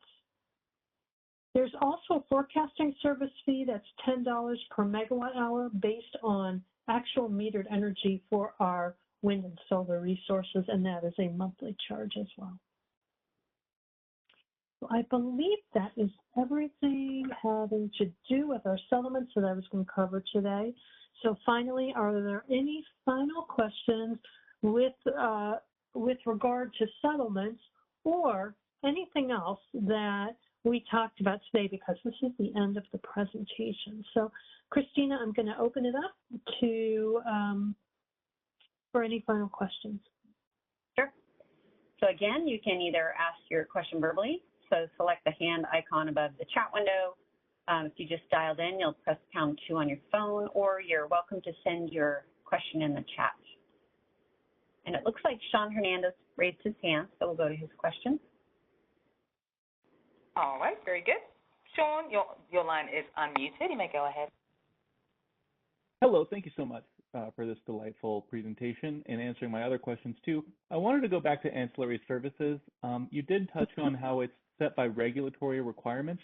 I was wondering if we could dive in a little bit more to that, and you could maybe elaborate some of the factors that go into ancillary service demand. You know, sometimes a flat percentage is thrown around. I don't know if any of you all have that in your minds, but I would appreciate that and just some further discussion of what is in those so-called regulatory requirements. Thank you. Okay, I'm flipping back through my notes to see if I have the details of that. Okay, so regulation requirements, ensure the adequate supply. Okay, ISO procures operating reserves based on procurement targets set by WEC, which is the most severe single contingency, or 3% of load and 3% of generation. So that's how we do the spin. And the RUC is based, as I mentioned, the difference between the physical supply that we have and our forecasted demand for a particular hour. Does that, so the operating reserves, they had a little bit more. Does that answer your question? It's helpful, yes, thank you. So understanding that spinning reserve is 3% of load, and there's some kind of contingency calculations involved in determining the regulation demands? I think regulation, we determine that based on the forecast. If anyone else want to jump in? I don't have a lot more information on the topic. Hey, this is Brad. Can you hear me? Yeah. Loud and clear. Yeah, so the contingency reserve requirements are it's 3% of a BAA's load and 3% of its generation. And the reason it's like that, where it says 3% of generation, is that's designed to have BAAs cover some of the contingency reserve requirements for their exports. So, you know, if a BAA is importing more of its energy and not generating it itself, it's going to have a lower requirement than a BAA that's exporting.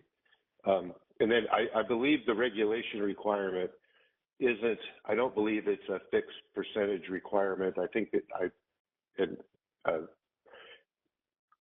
maybe we should get back to you and confirm this. I believe it's just based on what a BAA determines needed to meet its various control performance standards, or ACE standards. I'm forgetting the exact term, but to keep frequency and inverted interchange within the required limits. Thank you, Brad. That's my understanding as well. That's great. Thank you. I would appreciate if you could point me to some more detailed information on the regulation demand. It's very interesting. And also to clarify, are you stating that the operating reserve demand is additive? It's 3% of load plus 3% of generation? Yes. Correct. Oh, excellent. Yeah, correct. Okie dokie. Thank you so much. Okay, great. Thank you, Sean. So we do have a couple of chat questions, one from Isaac Brainard.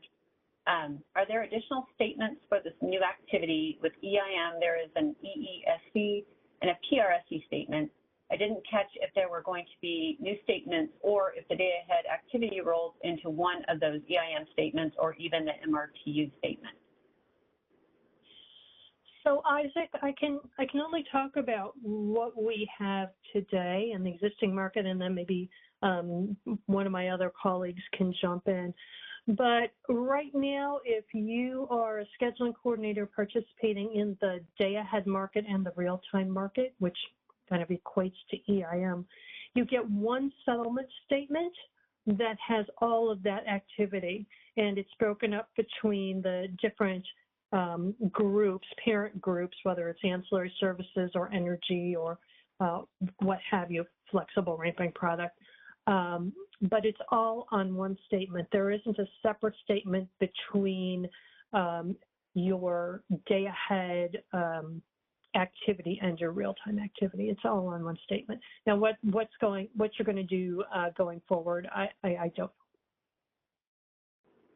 Somebody else wants to jump in and add on to that, though.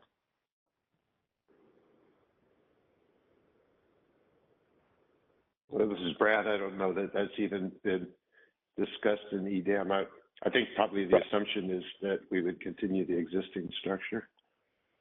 Okay. But it sounded like Neelash wanted to add something. Yeah, no, I was going to note the same thing, that will be part of the stakeholder process, that one of the components will be looking at settlement impact depending on how we design different aspects of the EDAM. So nothing has been determined at this stage.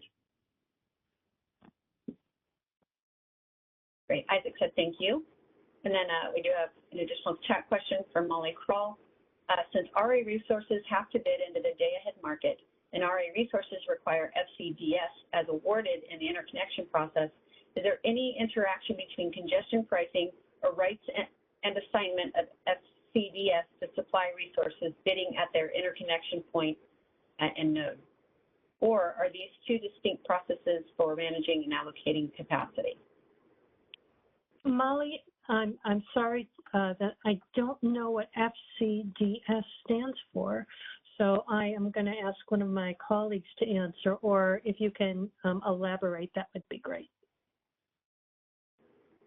It's full capacity deliverability status. Ah. Okay. So it seems like, and again, this may not be the total answer, but when we're talking about interconnection and having deliverability, that kind of occurs prior to the action as a separate thing from the market. So first you have to have the deliverability, and that happens before you're participating in the market. When you're participating in the market and you have your RA contracts, then you have the rules associated with the market. And so I think they're two distinct things, but I'm honestly not sure. Anyone else?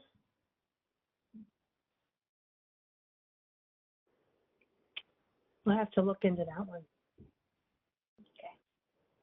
I don't see any other chat questions. And I don't see anybody in the verbal queue. No, I don't see anyone in the verbal queue. Oh, thanks, Michelle. All right. Well, if that's what we've that's all we've got for today. Again, thank you for your participation, and you can send questions to customertraining@caiso.com, or you can, depending on if they have to do with the existing DayAhead Market, or you can participate in the EDAM process to learn how we're going to be evolving this in the future. I don't know if any of my colleagues wanted to talk about anything additional. We certainly have time for that if you want to talk about DAME or anything else.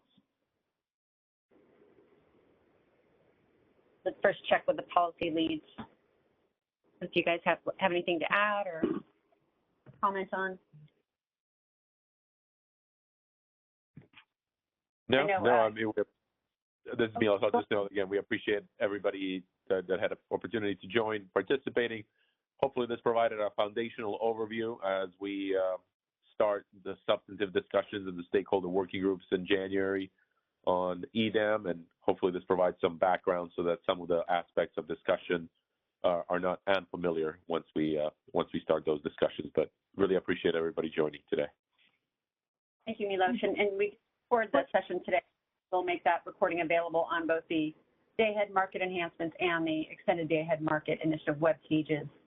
And then Cindy mentioned some computer-based training, so there is additional training on our markets and settlements and other topics. Those are out on the Learning Center page. So if you go to the Participant tab or Participate tab on ISO's website, you'll find the information out on the Learning Center page. Right. So additionally, I wanted to mention is that it seems like, and I'll have to check back, but I am going to look through all of these questions in the chat and make sure we have everything answered. I know we owe Molly an additional answer here. And what I'll do is I'll send out a follow-up email with any loose ends that we might have left hanging. So I just wanted to let you know that. Okay. Thanks, Cindy. All right. Well, thank you, everybody, for joining us. Greatly appreciate it. And enjoy the rest of your day. Thanks, Michelle, for your help.